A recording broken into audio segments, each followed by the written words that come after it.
telling us who we are.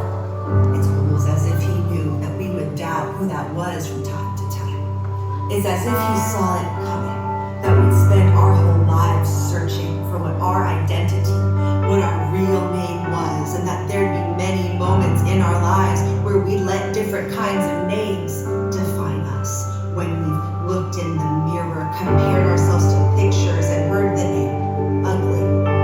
When we've been left by loved ones, people we trusted once, and heard the name unworthy. When we've been drowning in discouragement, living in a seemingly never-ending crisis, and heard the name forgotten. When we've had our hopes up and our hearts open, only to be brought down by closed doors, and we've heard rejected. When we've looked for infinite, affirming love through lesser physical, fleshly versions. When we gave it away, or when it was stolen, and we heard impure, we heard garbage. When we go to other vices to ease our pain, and we hear addict, we hear forever broken. When we feel like we're living in the shadow of someone else's calling, and we hear second place.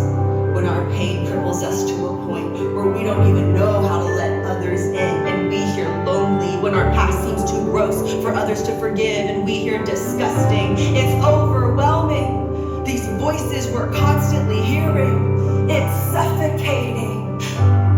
This air of constant critique and comparing, and it's sort of amazing. The people whose voices I've allowed to name me. The power I've given to my past, to my mirror, and to my surroundings, and enable them to identify me. The amount of years I've spent living up to whatever others say about me. But God says something else about me. It's like he knew there would be other voices, so he wrote his voice down in a timeless book of truths that would remind us over and over again in the moments when lies would block his truths and somehow make us forget. So I'm going back to the source, not the people I've allowed to represent God to me, but the actual, literal, tangible words that he has written down for me. And there's some other names he's given to me. John 15:15, he calls me friend. 1 Thessalonians 1:4, he calls me chosen. Ephesians 2:10, he calls me his masterpiece. He calls me his art. He calls me handmade. He calls me purposed and fashioned for good things. 1 Corinthians 6:19, he calls my body a temple. He calls it the residence of the Holy Spirit. Acts 1:8, he calls me his messenger to the world. Galatians 3:26, he calls me his child. Romans 5:8, he calls me greatly loved. John 8:36, he calls me free. Free indeed. 2 Corinthians 5:17, he calls me brand new. And it's amazing how different these names are. The names I'm used to listening to. And in my journey to discover who I really am, in my battle to uncover the truths of myself, I've learned something new about my name. And now this is what I am certain of. My name is not the name the world calls me. My name is not the name my past calls me. My name is not even the name my own mirror calls me. But my name is the name I choose to answer to.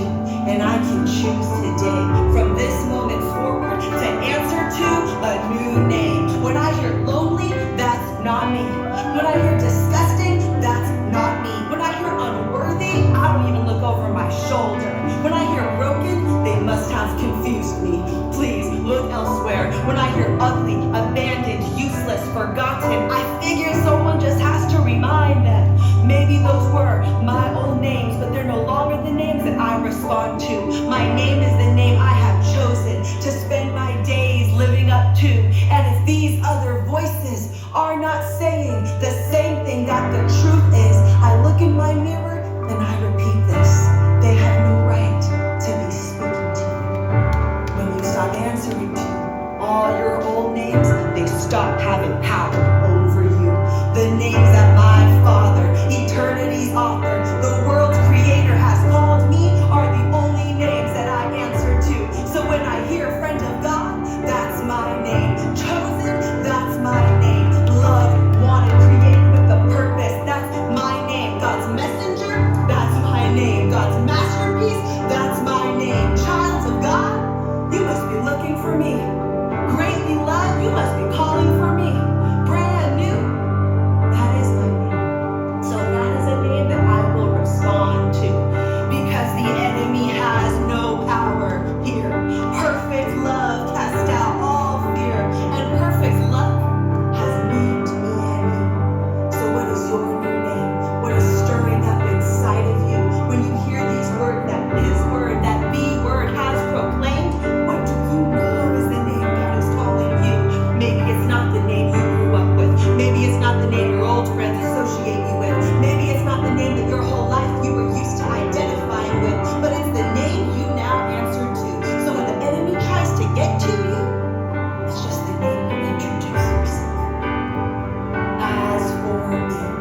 forgiven. My name is free.